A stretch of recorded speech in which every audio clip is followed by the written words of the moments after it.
शिवानंद तिवारी जी को यह बात स्पष्ट करनी चाहिए कि उनके लिए क्या ज़रूरी है, मुद्दा या राजनीति चमकाना। उनकी मंशा क्या है कि भाई मैक्सिमम इससे राजनीतिक लाभ क्यों ना ले लें, जो पार्टी उनके विरोध में है उनके खिलाफ क्यों ना बोल लें। तो ये उनकी कोरी मानसिकता हो सकती है। नीतीश कुमार जी ने कभी वोटों की चिंता नहीं की है, हमेशा वोटरों की चिंता की है, जनता की चिंता की है। नमस्कार, द इंडिया टॉप देख रहे हैं आप और मेरा नाम शशांक पांडे है। देखिए, जातिगत जनगणना पर बिहार की राजनीति एक बार फिर से गर्म हो चुकी है, जहां एक तरफ ये कहा जा रहा है कि 1 जून को सर्वदलीय बैठक होने वाली है, वहीं राजद के वरिष्ठ नेता शिवानंद तिवारी ने नीतीश कुमार पर निशाना साधते हुए कहा है कि नीतीश कुमार ने बड़े ही चतुराई से भाजपा का साथ दे दिया है, क्योंकि भाजपा ये कहती है कि बिहार में 2 ही जातियाँ हैं, अमीर और गरीब।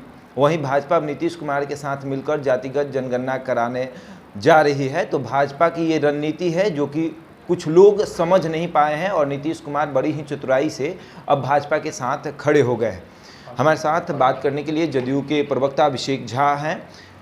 नीतीश कुमार बड़े ही चतुराई से भाजपा का साथ दे दिए हैं, शिवानंद तिवारी का कहना है। देखिए, राष्ट्रीय जनता दल के लोगों को शिवानंद तिवारी जी को यह बात स्पष्ट करनी चाहिए कि उनके लिए क्या ज़रूरी है, मुद्दा या राजनीति चमकाना। हर एक पार्टी ने जब जातीय जनगणना के पक्ष में अपना समर्थन दिया, न सिर्फ विधानमंडल में बल्कि उसके बाहर भी, तो अब जब बिहार के अंदर सर्वदलीय बैठक हो रही है, सभी पार्टियों के लोग उसमें शामिल होंगे और इस बात पर चर्चा होगी कि किस तरह से और इफेक्टिव प्रभावी तरीके से इसको कराया जाए। तो सुझाव इस पर देना चाहिए कि राजनीति करनी चाहिए, ये दोनों लोगों को स्पष्ट करना चाहिए। पहले हम लोग तो ये मानकर चल रहे थे कि सभी दलों ने पहले भी समर्थन दिया था तो आगे भी समर्थन देंगे, और हमारी सकारात्मक सोच का नतीजा आपके सामने है कि आज सभी दल उसमें शामिल हो रहे हैं।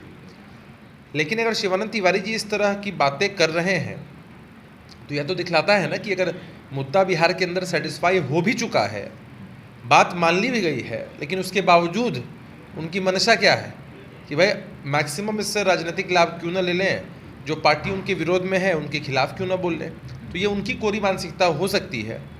लेकिन हम लोगों के लिए, हमारे नेता आदरणीय नीतीश कुमार जी के लिए सबसे ज़रूरी होता है जनता का मुद्दा, आम जनमानस की भावना, विधानमंडल की भावना यही थी कि जातीय जनगणना हो, क्योंकि जातीय जनगणना समय की मांग है और उसको लेकर सर्वदलीय बैठक होनी है।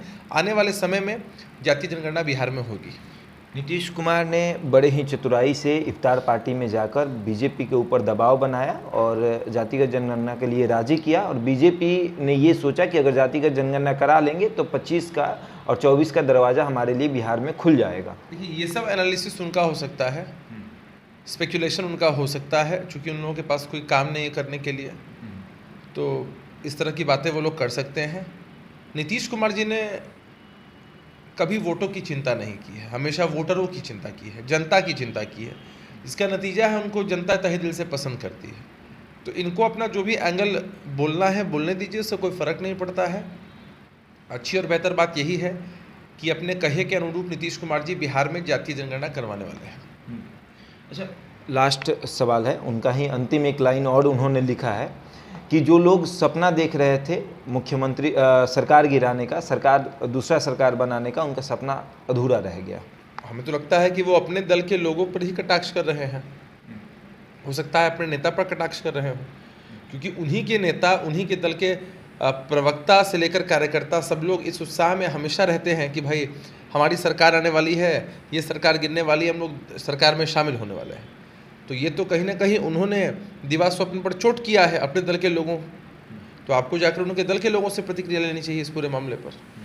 चलिए, तो शिवानंद तिवारी के इस पोस्ट ने बिहार की राजनीति को पूरी तरीके से गर्म कर दिया है। ये जहां एक तरफ शिवानंद तिवारी बिहार के मुख्यमंत्री नीतीश कुमार पर तंज कस रहे हैं, तो वहीं दूसरी तरफ उनके पोस्ट में तेजस्वी यादव भी घिरते हुए दिख रहे हैं, क्योंकि नया सरकार बनाने का जो सपना है वो राजद ने ही देखा था, क्योंकि राजद को लगता था कि जातिगत जनगणना पर अगर भाजपा जदयू एक साथ खड़ी नहीं रहेगी तो एनडीए में टूट होगा और महागठबंधन की सरकार बन जाएगी। तो इसको लेकर शिवानंद तिवारी ने राजद के ऊपर भी कटाक्ष किया है। अब देखने वाली बात यह है कि क्या शिवानंद तिवारी से राजद में खलबली मचता है या नहीं। ऐसे ही तमाम खबरों के लिए जुड़े रहे हमारे साथ और देखते हैं द इंडिया।